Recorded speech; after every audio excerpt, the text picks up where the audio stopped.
Welcome sa Durs 2.0. Fresh at nagbabagang happenings bang hanap mo? Mga padabarkads man yan o mga trending topics? Pwes, sagutin natin yan. Kaya naman isubscribe nyo na ang ating channel para sa mga nagbabagang balita everyday. So ayun, welcome back again sa ating YouTube channel mga Kadabarkads, and for today's video marami po nating pag-uusapan tungkol sa mga pangyayari po sa loob at sa labas ng Itbulaga.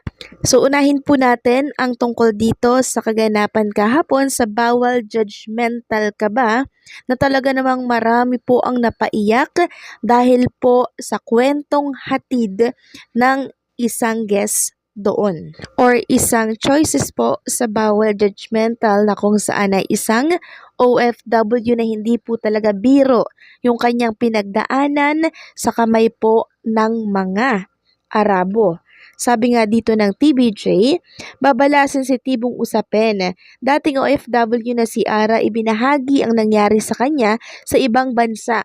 Ang istorya ni Ara, kagaya ng ibang OFWs, na sakripisyo at pagmamahal ang puhunan para mailapit sila sa ginhawa ang kanilang mga pamilya. Kaya para sa mga masisipag na OFW, bawal bumitaw sa pangarap, pero mahalaga pa rin ang kaligtasan, kaya mag-iingat po kayo. So kahapon ang dami po talagang naiyak sa kwento po na pinagdaanan po nitong si Ate Ara. Although medyo merong naguguluhan sa kanyang kwento kasi nga meron pa po siyang trauma, no? So unawain na lamang po natin. Pero naintindihan naman po ito ng mga Kadabarkads natin na talaga namang hindi biro yung kanyang pinagdaanan, base po yan sa obserbasyon po nila sa kilos ni Ate Ara, and syempre doon sa mga kwento po niya. Pero ang kagandahan po dito, mabuti po at nakaligtas siya sa ganitong kalupitan ng mga Arabo. Sabi nga po ng isang commenter dito ng TBJ na page, sa bawat pakikipagsapalaran daw sa ibang bansa, may mga pagkakataong nakakaranas ng pagmamalupit o karahasan sa kamay ng mga walang puso at bayolenteng tao. Hindi na po makatao ang ginagawa nila or ginawa nila kay Ate Ara. Baka sa kanya mga braso, ang sugat na tanda ng walang habas na pagmamalupit at mga bayolenteng gawa. Sobrang naaawa daw siya dito kay Ate Ara dahil hindi po maipinta ang kanyang kalungkutan habang kinukwento ang mapait niyang karanasan na may bahid ng karahasan. Maging aral po sana ito sa mga dakila nating OFW na maging mapanuri at maingat sa kanilang mga magiging amo. Baka isang araw maging biktima ka rin ng karahasan at pagmamalupit ng hindi ninyo inaasahan. Saludo pa rin kami sa inyo. Samantalang narito naman po ang mga dapat nating abangan dito po sa Kapatid Network. Ayon nga dito sa TV5, mas magiging exciting ang 2025 dahil may mga bago daw at magbabalik na shows dito sa Kapatid Network.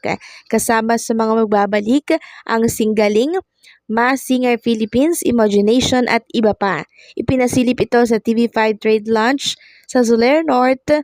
So yan po, at nagkaroon po sila ng chance syempre na ma-interview itong si President and CEO ng TV5 na si Guido Sabaliero. And sabi niya nga po, marami nating dapat abangan sa TV5 lalo na po sa prime time dahil marami po nilang inihanda para po sa mga televiewers. Samantalang pag-usapan naman natin ang tungkol dito kay Tito Soto, na kung saan ay sumakit ang ulo, na stress po siya. So bakit kaya? So ganito po kasi yan mga Kadabarkads. So si Tito Soto po and si Ping Lacson, na kung saan ay kaalyado po niya, no?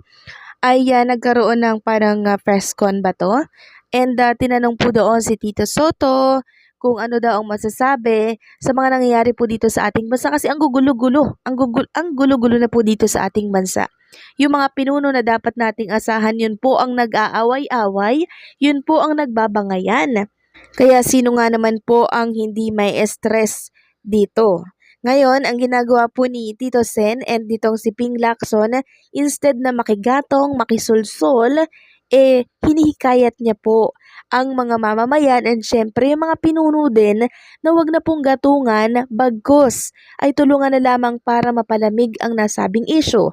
Sabi nga dito sa RMN News, dating Senator Ping Lacson nananawagan sa lahat na tumulong na palamigin ang girian sa pagitan ni na PBBM at BP Sara. Nananawagan sina dating Senator Ping Lacson at Tito Soto na tumulong ang lahat na mapahupa ang tensyon sa pagitan ni na Pangulong Bongbong Marcos Jr. at Vice President Sara Duterte.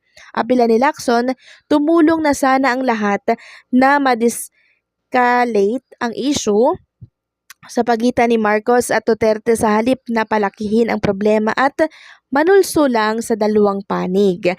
Nagbabala si Lacson na malaki ang posibleng epekto nito sa ekonomiya ng bansa dahil posibleng magsialisan o hindi maglagay ng mga negosyo ang mga investor sa bansa.